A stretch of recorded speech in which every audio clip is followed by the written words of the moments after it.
así como decidimos tener actividades recreativas, deportivas, no olvidamos también la parte humana, la parte más sensible del ser humano, porque bueno, estamos formando ciudadanos profesionistas, pero sobre todo las mujeres y hombres que van a contribuir con el tejido social. Sean bienvenidos. Vamos a dar inicio con la ponencia del duelo por la muerte de un ser querido para un par de padres de familia a quien con el corazón de verdad les agradecemos que estén esta mañana con nosotros compartiendo mucho de lo que ellos han vivido y poder transmitir este mensaje de amor y de esperanza. Quiero agradecer profundamente al ingeniero Nora Reyes Baruch, que se encuentra con nosotros, por estar aquí compartiéndonos, y al ingeniero Alejandro Cruz Castro, para quien pido un cariñoso aplauso.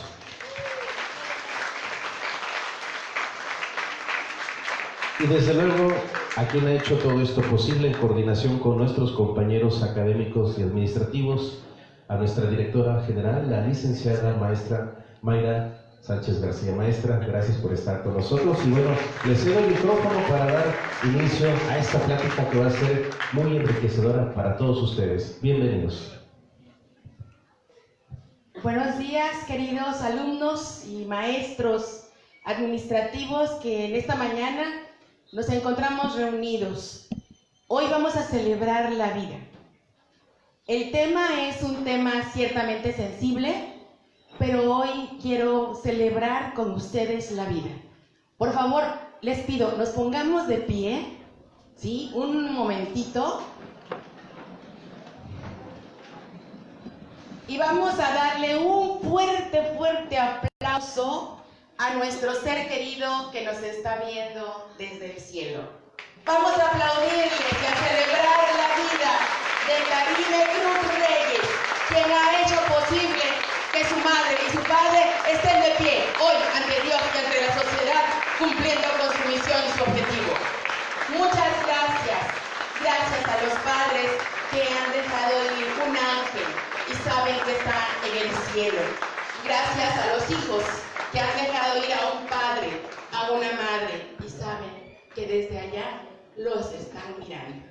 Felicidades, chicos, por sus vidas. Tomen asiento. Bueno, quiero comentarles que nosotros hace 4 años recibimos ayuda de la fundación. Estábamos pasando por una situación de pérdida en nuestra familia y la búsqueda de un grupo de duelo, de un grupo de ayuda, se hizo muy difícil. Yo soy tanatóloga, estudié tanatología, psicología, soy orientadora familiar, 1000 cosas, pero nadie te prepara para dejar partir a quien amas y a quien has amado tanto.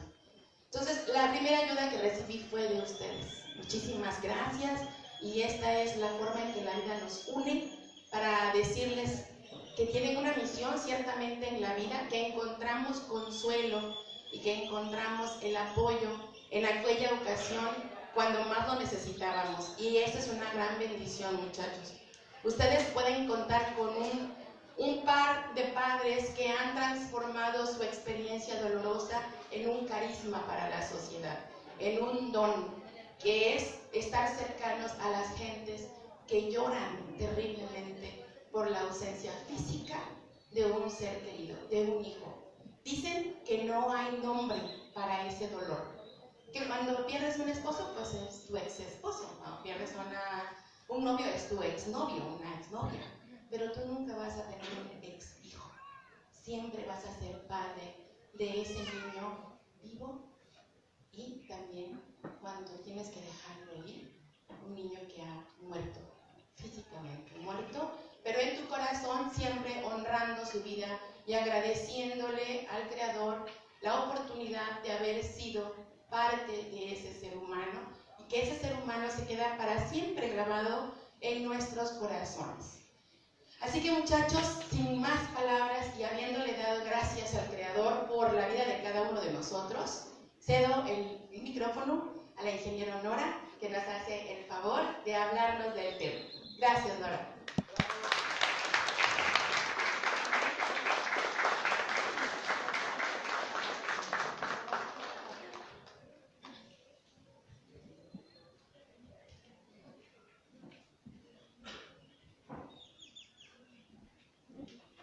Fundación Karime, Ángel de Coatzacoalcos. Es un homenaje póstumo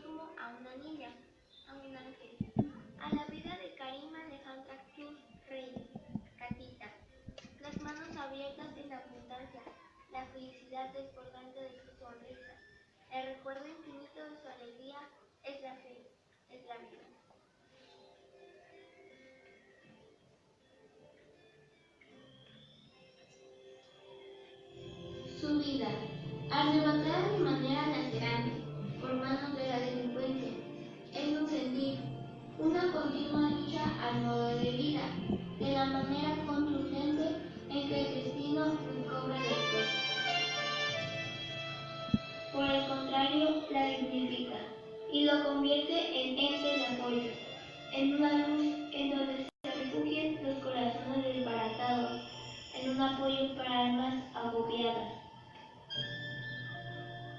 Por un hecho que lacera, que hiere profundamente el ser, la esperanza, que nos quita un hálito de vida, perder un hijo.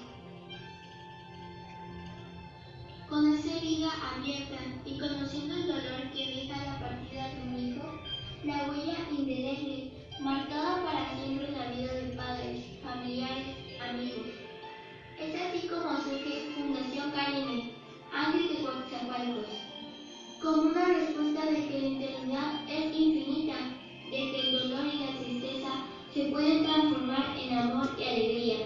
La de Carime, la de su vida y la de tantos hijos que han partido, para que su amor y alegría sean infinitos y que puedan trasladarse para ayudar al que sufre, al que llora, al que siente ese vacío, para permitirle ver que la vida continúa, teniendo sentido a pesar de una pérdida tan apabullante, que se puede tener paz y tranquilidad después de la destrucción de la tormenta.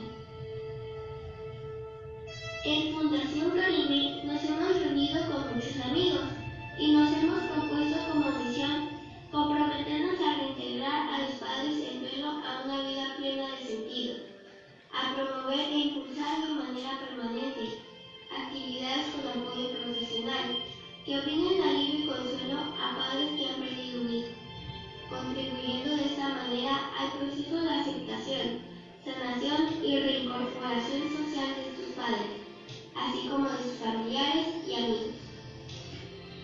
Para tener menos sufrimiento, para reconfortar a más personas, nos ilusionamos al pensar en honrar a nuestros hijos que han partido, encontrando paz y aceptación, para poder transmitirla y ayudar a otros padres a recuperar la ilusión de vivir. Queremos ser identificados como una opción de asistencia y apoyo integral a padres en proceso de duelo, que necesitan y requieran ayuda digna, humana, profesional, que les permita superar la pérdida de su hijo con calidez, armonía y sensibilidad humana, así como a los familiares y amigos de sus padres. Hemos empezado aquí y ahora, en homenaje póstumo a Carime y a todos nuestros hijos que han partido. Nuestro sentido, nuestra fe, nos indica que no vamos a parar jamás.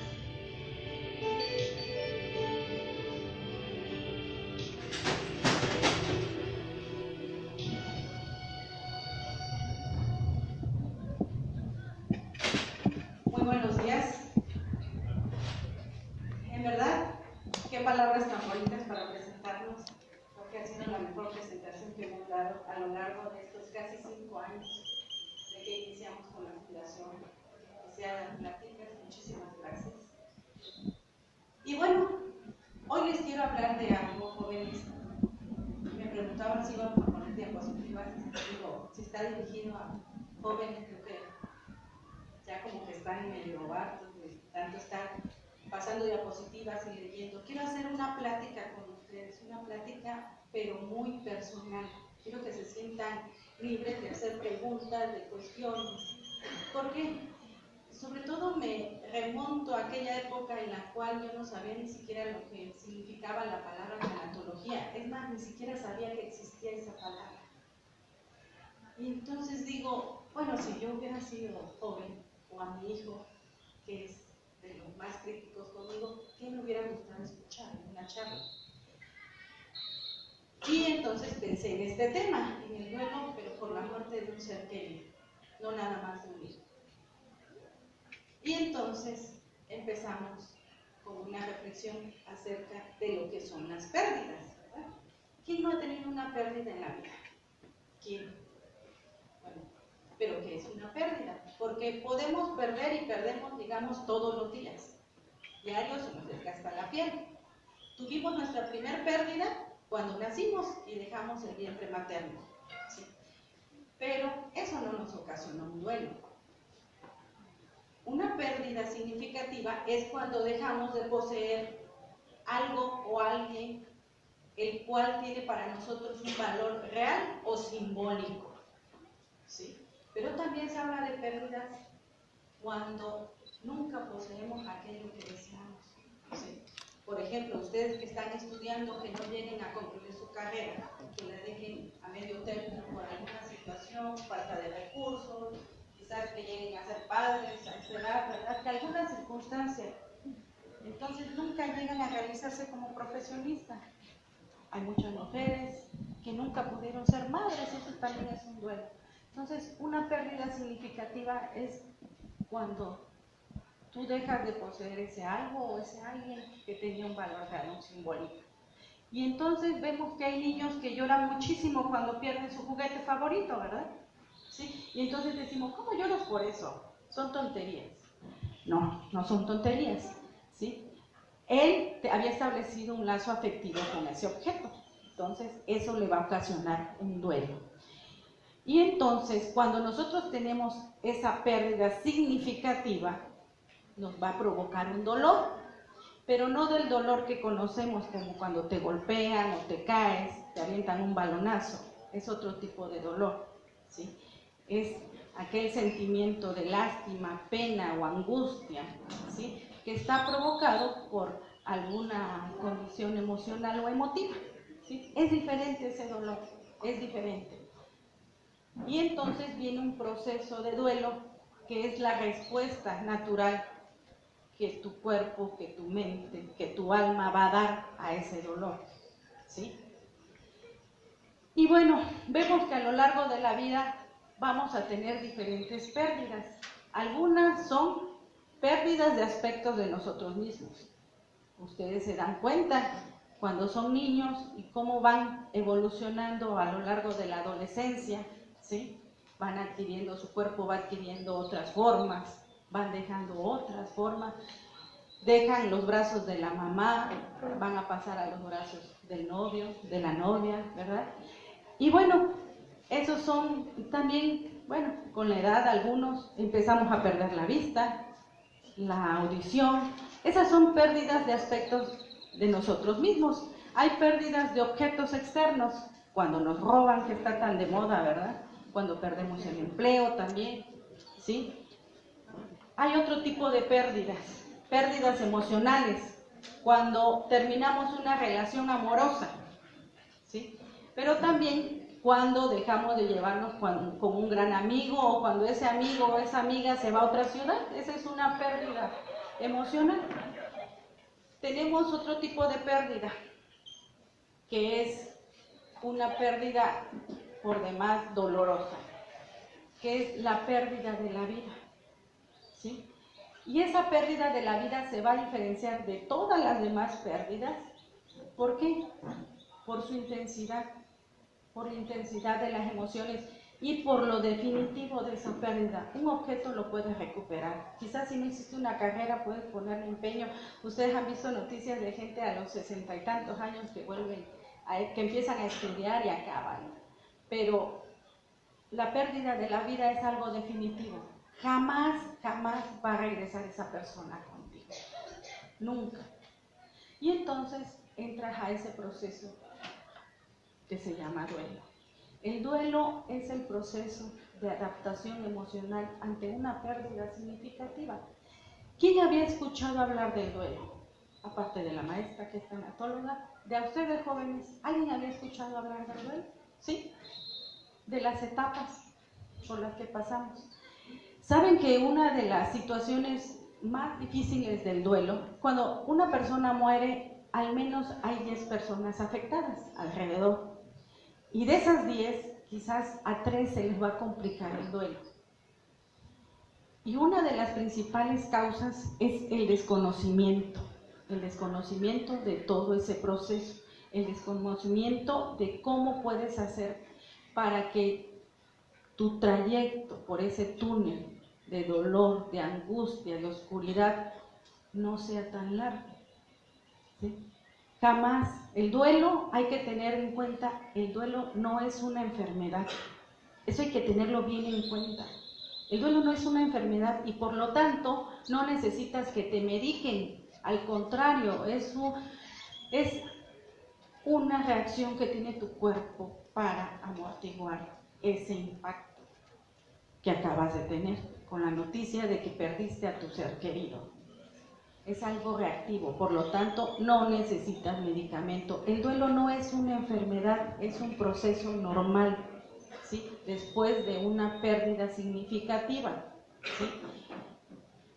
Y bueno, hay muchos autores que clasifican las etapas del duelo, pero la más conocida es la de Elizabeth Kubler-Ross. Y también les comento que hay muchos autores que no están de acuerdo, porque Elizabeth Kubler-Ross basó todos sus estudios en la atención a enfermos terminales, que es diferente a estar con una persona que perdió a su ser querido, ¿sí? No es lo mismo lo que siente una persona que le acaban de diagnosticar una enfermedad terminal, que sabe que va a morir, a otra que perdió a su ser querido. ¿Cuántos de nosotros, o al menos nosotros, hubiéramos querido cambiar el papel? ¿Sí? ¿Cuántos no hemos dicho, por qué no mejor me morí yo y no él o ella, que era tan bueno, que tenía la vida por delante? ¿Cuántos? Y entonces empezamos a pasar por esas 5 etapas del duelo. Para mí son las más conocidas y son las que, digamos, más fáciles de ejemplificar. Y empezamos con aquella noticia. Bueno, aquí el duelo no solamente se da por la muerte de un ser querido, como les decía, son diferentes pérdidas. Y por ejemplo, cuando te avisan que a tu hija la acaban de secuestrar, tu hija de 5 años, acababa de cumplir 5 años, ¿cómo reaccionas cuando escuchas esa noticia? Imagínense, están en el trabajo y les hablan y les dicen que tienen a tu hija. En un principio es un shock, una negación. ¿Cómo reaccionas? ¿Qué haces? Lo primero es la negación. No es verdad, no es mi hija, me están bromeando. Sí. Pero ¿qué crees? Cuando es un secuestro no tienes mucho tiempo para quedarte en la negación y en el shock. Tienes que actuar, ¿sí? Entonces, esa es la primera etapa. Llega la otra etapa, ¿sí? La ira, la rabia, el enojo. ¿Contra quién? Pues contra el que se ponga enfrente, con el que solamente te pregunte qué te pasa, qué está sucediendo, ¿sí? Y muchas veces, cuando ya el ser querido falleció, no solamente nos enojamos contra el médico, contra las autoridades, contra los amigos que acompañaban a la persona que asesinara, sino que también te enojas con la persona que falleció, si murió de enfermedad, por qué no se cuidó, ¿sí? ¿Por qué no previno andar con esas amistades? Y también te puedes enojar con Dios. ¿Por qué Dios es tan injusto si tú siempre vas a misa? ¿Por qué? ¿Por qué te hace eso a ti, que eres buena persona? Tú no eres asesino, tú no eres ladrón. ¿Y por qué te está pasando eso a ti? Y entonces viene todo ese mundo de ira, de rabia contra la persona. Generalmente esa rabia la descargas contra la persona que tienes más cerca. En mi caso, les confieso, lo descargaba con mi esposo. Él no sé, porque conmigo nunca fue. Pero así pasa, esa ira. Y también viene una etapa de negociación.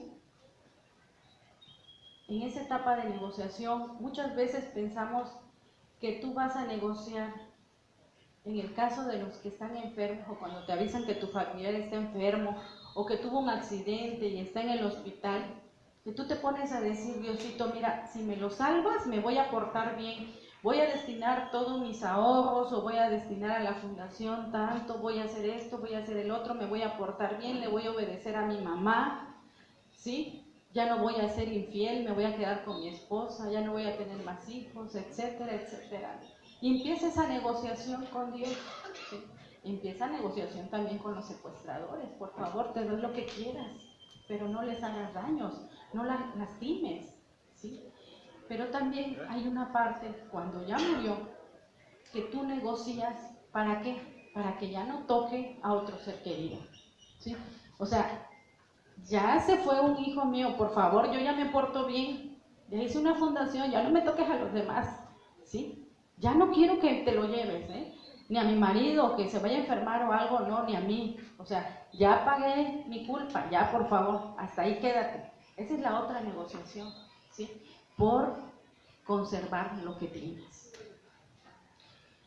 Y hay una etapa que es muy peligrosa también en el duelo, sobre todo esa de la ira. ¿Por qué? Porque ahí también puedes tomar venganza, ¿sí?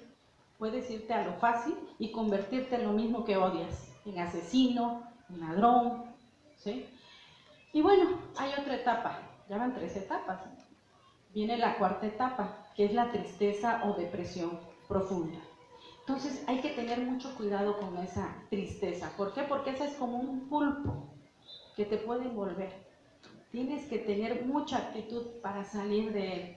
Sé que a veces cuando nos pasó la pérdida no tienes ganas de hacer nada, ni de bañarte, ni de levantarte, nada más quieres estar tirada llorando.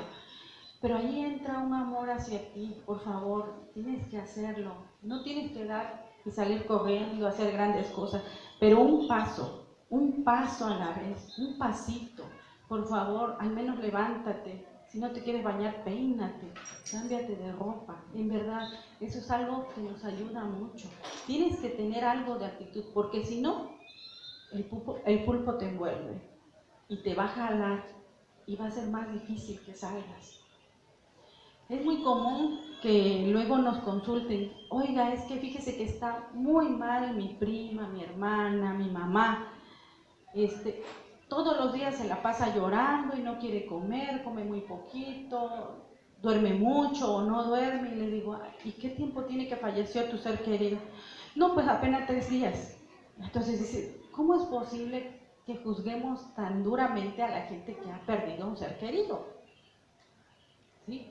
Entonces, hay que permitirnos todas esas manifestaciones de tristeza, de ira, pero sin lastimar a los demás. Eso sí hay que tenerlo muy en cuenta, sin dañar a los demás.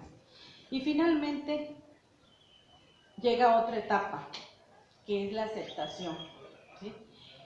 Todas estas etapas que les estoy comentando no se van a dar así como se las fui nombrando. Puedes ir de una etapa a otra.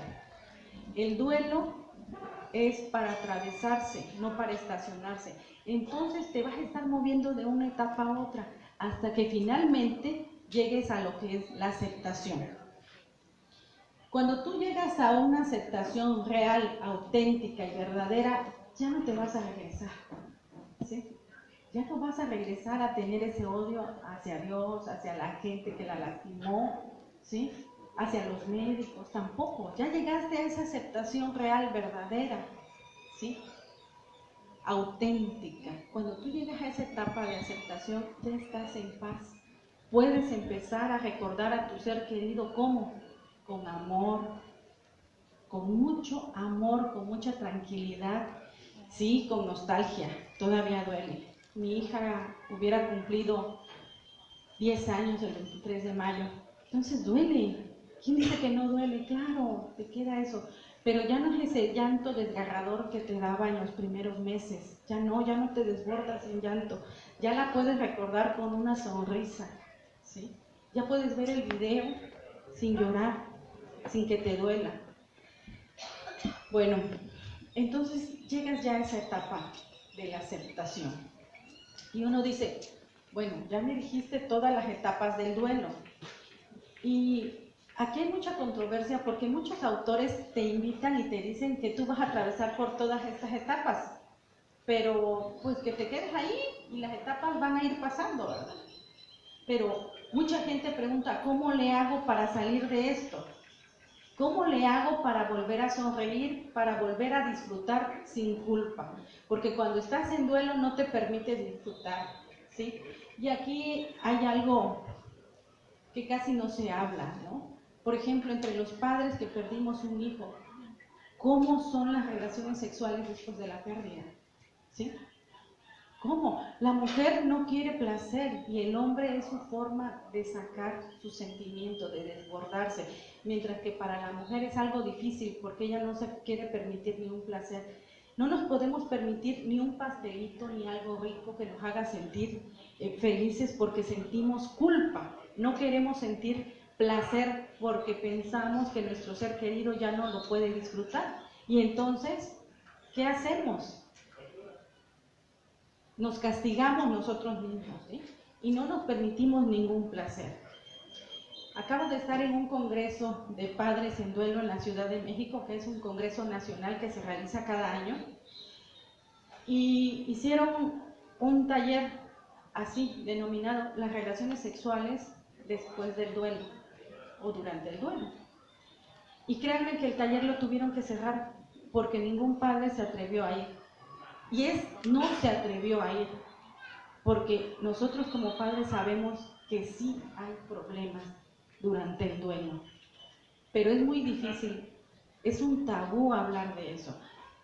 Y miren, aquí en realidad yo le agradezco mucho a la maestra que nos haya permitido este espacio, porque generalmente las pláticas que damos son para gente que está en duelo, ¿sí? Entonces convocamos y la gente que ha pasado una pérdida acude. Pero ¿qué pasa con la gente que no ha estado de cerca con una pérdida de un ser querido? ¿Qué pasa? No se acercan. ¿Por qué? Porque no les interesa. Ahorita yo sé que algunos están con su celular o algunos están divagando a dónde van a ir saliendo, pero quizás a 2 o 3 se le va a quedar aquí en la cabeza lo que les estoy hablando. Y cuando tengan, si Dios no lo quiere, una pérdida de un ser querido, se van a acordar de esta fundación, que aquí les podemos ayudar.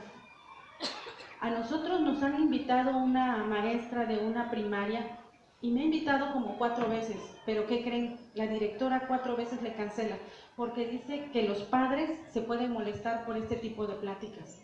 Entonces tú dices, ¿hasta dónde llega el tabú de hablar de la muerte? ¿Sí?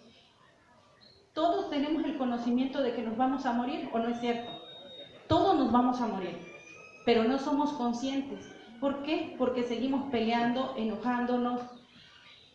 Alguien le dijo a su ser querido, ¿desde cuándo no le dice que lo ama? A su mamá, a su papá, a su hermano. ¿Por qué esperarnos hasta que se muera? Para hacerle una gran lápida y llenarle de flores y llevarle chocolates y llevarle globos. ¿Por qué esperarnos? Perdón, pero las flores ya ni las disfruta, los chocolates menos. ¿Sí? Pero entonces estamos en ese tabú de que no queremos aceptar de que nos podemos morir. ¿Sí? Y sobre todo cuando se es joven, pensamos que somos inmortales. Todavía yo digo, ay, esa señora ya está grande. ¿Cuál? Si ustedes que me ven me van a decir, no, pues la señora ya está grande, ¿verdad?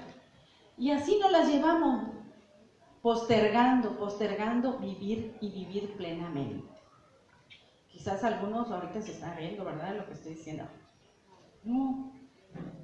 Qué bueno que te puedes reír todavía. Qué bueno. Porque créeme que hay momentos en que no hay espacio para la risa. ¿Sí? Y qué bueno que están en esta plática, no están motivados por la pérdida de un ser querido, de su padre, de su madre, de su hermano, de su tío, de su abuelo. Qué bueno que están asistiendo por el solo hecho de acompañarnos, ¿sí?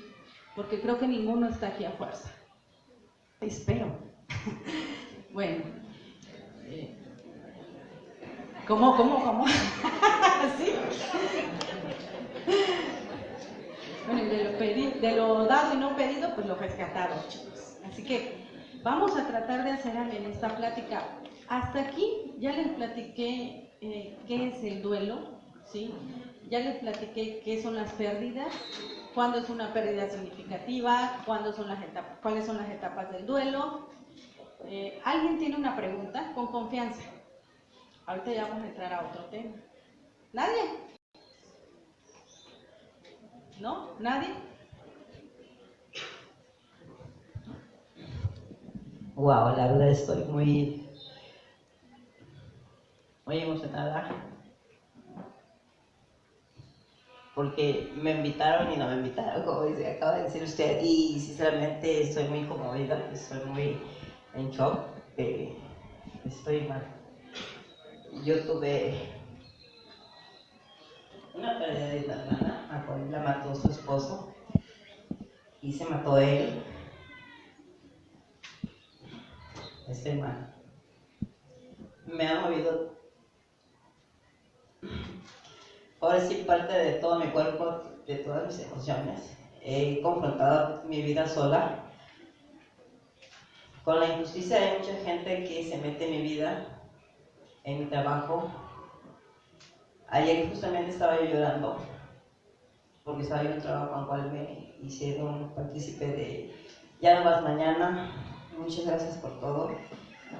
Y es fuerte que tú misma sola tengas ahora sí las agallas de decir yo puedo, me agarro de la mano de Dios. Sé que me han amenazado últimamente 2 personas por llamada celular. Pues no tomo la prueba contundente de la persona del número porque fue un número privado, al cual hoy hice una oración y no tengo miedo. Sinceramente yo soy muy feliz con lo que tengo. Tengo 2 hijos preciosos, que por ellos estoy aquí. Yo no sabía el tema que usted iba a impartir hoy y la verdad me impactó.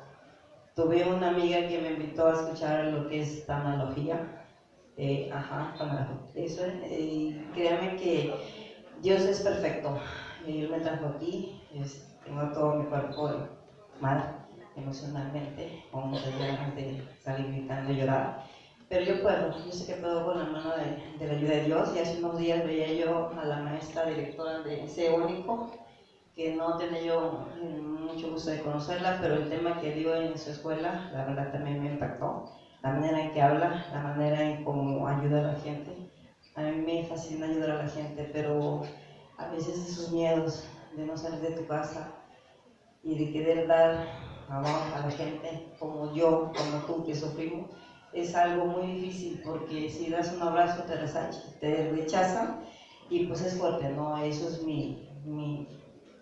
no estoy mal. La verdad todavía no me repongo de la muerte de mi hermana. No verla en 8 años y ver que me la matan, pues es difícil. Igualmente perder un hijo de una persona que amas y que no te quiso en tu vida y que prefieres dejar a esa persona por seguir tu vida, pues es fuerte. La verdad, muchas gracias. A mí, la verdad, sí, estoy en todo oído para usted. La estoy escuchando desde que empezó, la verdad, sí me interesa este tema. Muchas gracias, sobre todo por compartir. Jóvenes, ¿alguna pregunta? Bueno, les voy a platicar un poquito de nuestra historia, de mi familia y de cómo surge todo esto, la fundación. Ya vieron un video, me imagino que quizás la mayoría escucharon del caso de mi hijo. Bueno, pues como les comentaba, un 7 de julio de 2014 nos hablan unas personas diciéndonos que mi hija y mi hermana habían sido secuestradas. Que no me hiciera y que le dijera a mi esposo que les contestara el teléfono. Para ese entonces yo trabajaba en el edificio administrativo de Pemex. Mi vida era tan feliz. Era una familia completa, mi esposo, yo, mis 3 hijos y mi mamá, que siempre ha vivido con nosotros. Y bueno, en aquel entonces, en el 2014, empezaban los secuestros y sobre todo a los petroleros, ¿verdad? Y la fama nada más que teníamos de que teníamos dinero, ya pasó con la cuarta transformación, ya pasó. Y entonces resulta que nosotros escuchamos, y yo al escuchar esa llamada, lo que decimos, ¿no? La negación, el shock. Pero ya cuando me insisten y cuando mi mamá me habla y me dice que mi hija no ha llegado de la escuela, entonces empieza lo difícil. ¿Cómo manejas un secuestro? ¿Sí? Porque muchas veces yo me imaginaba que al que secuestraban era mi esposo, porque él venía de los complejos Tauro, entonces siempre le decía, mándame tu ubicación, avísame cuando sales para estar pendiente. Pues realmente pues no iba a poder hacer nada, pero siquiera por lo menos por dónde venía cuando lo agarraron. Y siempre estábamos con esa idea, ¿no? De que quizás era él. Pero enfrentarte a que a tu hija, la menor, la secuestren, créanme que eso es indescriptible. Sientes que te vas a un pozo profundo, ¿sí? Pero al mismo tiempo sabes que necesitas reaccionar porque no te puedes quedar estático, ¿sí? ¿Qué vas a hacer? ¿Vas a hablar a las autoridades? ¿Te las vas a arreglar tú solo? ¿Y con qué? ¿Sí?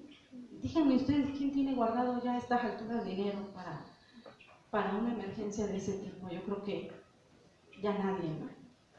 Nadie. Entonces, nosotros éramos esos nadie. Y entonces empieza todo ese calvario. Empiezan las discusiones, afortunadamente. Yo les quiero compartir que cuando hay un secuestro, lo mejor es que ustedes decidan quién va a llevar la batuta en el caso. ¿Por qué? Porque mucha gente se apropia del caso y quiere andar haciendo cosas que no autorizas tú y que pueden poner en peligro la vida de tu ser querido. ¿Sí? Y entonces, como hacemos la mayoría, se avisa a toda la familia, llegan a la casa, ¿sí? Y entonces las mismas personas que se llevaron a mi hija me dicen, es que hay mucha gente en tu casa. Claro, estaba toda la familia, amigos, y desafortunadamente no se pudo mantener en secreto como lo hubiéramos querido hacer. ¿Por qué? Porque mi esposo estaba en una junta y se tuvo que salir y tuvo que decirlo. Y yo estaba trabajando y me tuve que salir y tuve que decirlo. Y entonces imagínense, toda la comunidad se enteró. Y entonces, un día, bueno, decidimos hablar con las autoridades. Y desafortunadamente no hubo ese apoyo. No hubo el apoyo. Nos dejan solos con el caso y se pierde comunicación con estas personas. ¿Qué haces? ¿Qué haces tú? Nos podemos resignar, podemos continuar viviendo con la zozobra de dónde está tu hija. Puedes invertir lo poco que tengas en buscarla, pero nosotros ya habíamos pagado muchos investigadores sin nada, sin resultados. Entonces, ¿qué haces? ¿Qué decides hacer? Enfrentar, y como me dijeron a mí los policías, y yo recuerdo mucho esa noche cuando me dijeron, señora, ya nos vamos. Su caso queda con los demás y ahí le van a estar diciendo cómo va, a ver qué consiguen, si consiguen localizar a su hija. Lo más seguro es que anden por otro lado y estén vivas y ya cuando regresen recíbala y ya no haga olas y todo tranquilo. Y tú dices, ¿qué no son padres? Imagínense ustedes que a su hermana menor se la lleven. No sé si ustedes son menores, ¿verdad? 5 años tenía mi hija, ahí la vieron en el video, 5 años. Imagínate, ya llevábamos casi 60 días. 60 días estuvimos sin saber de ella. Y entonces un día me dice el policía, pues ya nos vamos. Digo, pues yo voy a sacar el caso, porque ellos no querían que saliera a la luz pública. Y me dice, pues usted tiene la decisión, pero si algo le pasa a su hija, va a quedar sobre su conciencia. Si a su hija la matan por sacarlo a la luz, va a quedar sobre su conciencia. ¿Qué hacen ustedes? ¿Qué hacen? Pues yo recuerdo que esa noche lloré, me tiré, grité, porque en verdad no sabía qué hacer. Le decía, Dios mío, ilumíname, ¿qué hago? Si lo saco a la luz y matan a mi hija, imagínense qué responsabilidad. Y me acuerdo mucho que mi esposo, no sabiendo qué hacer, le habló al padre Agustín. Y él me dijo por teléfono, hija, Dios te habla desde el corazón, haz lo que tu corazón te diga. Y mi corazón me decía que sacara a la luz pública todo y pidiera el apoyo de todas las personas. Y eso hice. Por eso lo saqué a la luz pública, porque las autoridades ya no me escuchaban y yo no me podía quedar con la zozobra de saber dónde estaba mi hija, qué le estaban haciendo, si le estaban lastimando, violando, qué le hacían. Imagínense ustedes, no saber si come, si la lastiman, si la golpean. Y recuerdo que en esos momentos pensé que prefería ver a mi hija muerta a no volver a saber nunca de ella. Y creo que solamente los padres cuyos hijos han sido secuestrados o que dejan de saber de ellos me van a entender, porque quizás otras personas me digan, ¿cómo vas a decir eso? Sí, porque tener a un hijo perdido es lo peor que te puede pasar. ¿Sí? Tener a un familiar del cual no sabes, que solamente tienes la certeza que se lo llevaron, y que no volvió a aparecer es terrible. Es peor que perder a un hijo, es peor que un hijo que te muera, no saber dónde está. Después de 60 días, con la ayuda de mucha gente, quizás de varios de los que están aquí, porque me ayudaban a pegar carteles en los taxis, en los autobuses, ¿sí? Con la ayuda de mucha gente, nos hicieron caso y todavía ya sabían el desenlace, pero no nos lo dijeron porque había un evento del gobernador y entonces esperaron hasta que pasara ese evento. Y cuando esa noche salió la noticia, la primera vez, anticipadamente, de que mi hija había sido asesinada y enterrada clandestinamente, nosotros nos fuimos inmediatamente a ver a las autoridades. Ellos lo negaron. Y yo les creí. ¿Saben por qué les creí? Porque yo todavía no estaba preparada. No estaba preparada para conocer que mi hija había sido asesinada y enterrada clandestinamente. Y así pasa otra semana, hasta que nos dicen que van a hacer el operativo para comprobar que mi hija está en esa casa. Una casa en una esquina, donde pasan muchísimos coches sin barda. Y tú dices, nadie la oyó, nadie la escuchó. ¿Dónde quedamos los que decimos que somos buenos?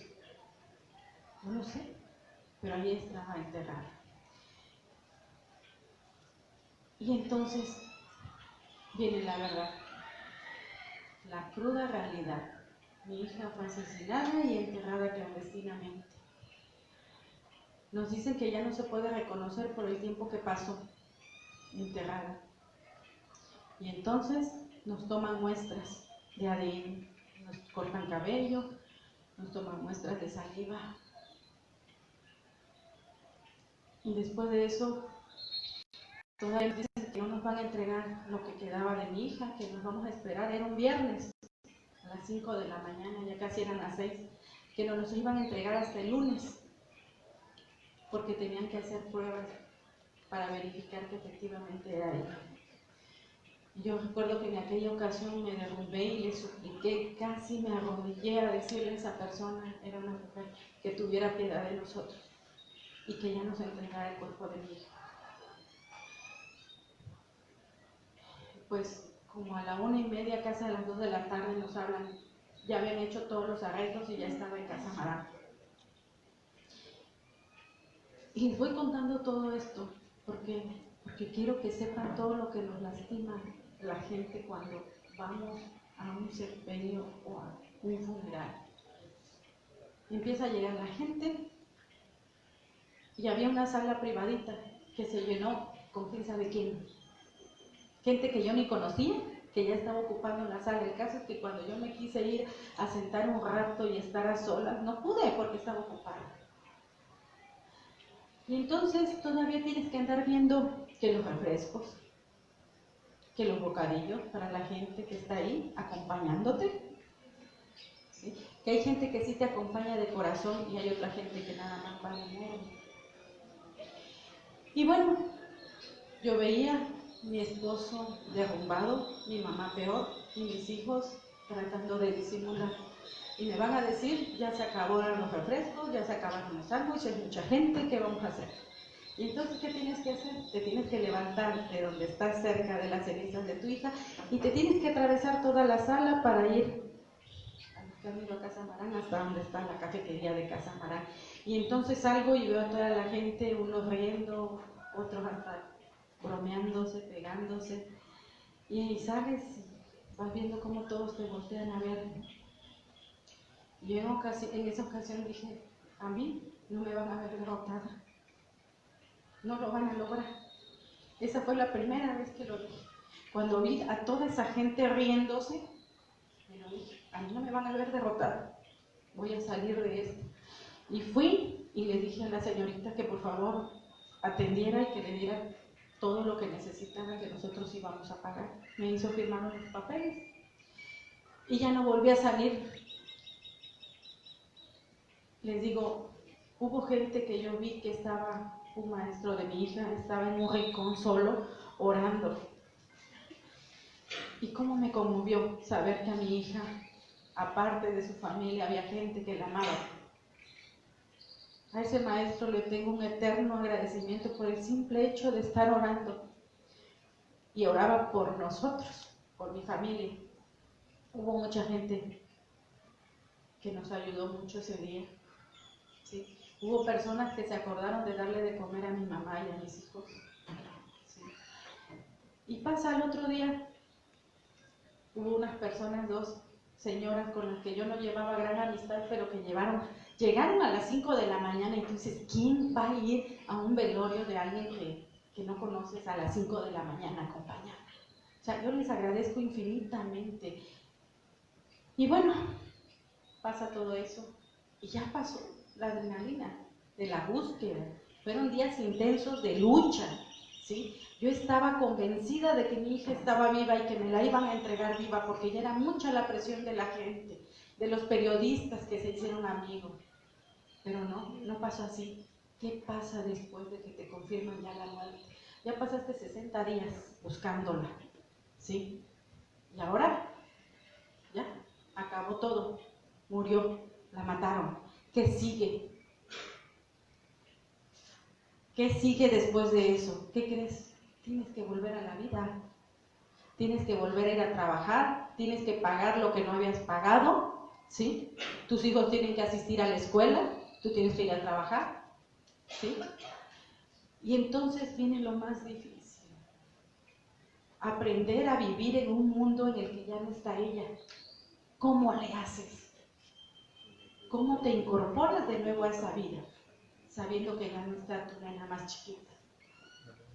Cuando nosotros estamos en duelo, no solamente es un duelo individual, está en duelo toda la familia, ¿sí? Te afecta a nivel familiar, es una afectación completa, no nada más de un individuo. Y entonces, había una amiga, yo entré a esto de la tanatología no por gusto ni porque fuera psicólogo, yo soy ingeniero químico, ¿sí? Y amo mi carrera, jamás sería psicóloga. Bueno, entonces dices, ¿cómo? Tú traes una mentalidad diferente, en verdad traes una mentalidad diferente en donde dices, créanme y discúlpenme, ya no lo digo, pero decía, la psicología son puras tonterías. La gente se debe levantar por sí misma, no necesita que alguien nos esté ayudando. Y entonces me doy cuenta que no es cierto, que hay dolores del alma que no se puede uno solo, que no puede curarlos uno solo, que tienes que poner de tu parte, pero no lo vas a lograr solo, necesitas de ayuda. Y en este buscar ayuda, antes les digo que yo tenía la intención de suicidarme después de que murió mi hija.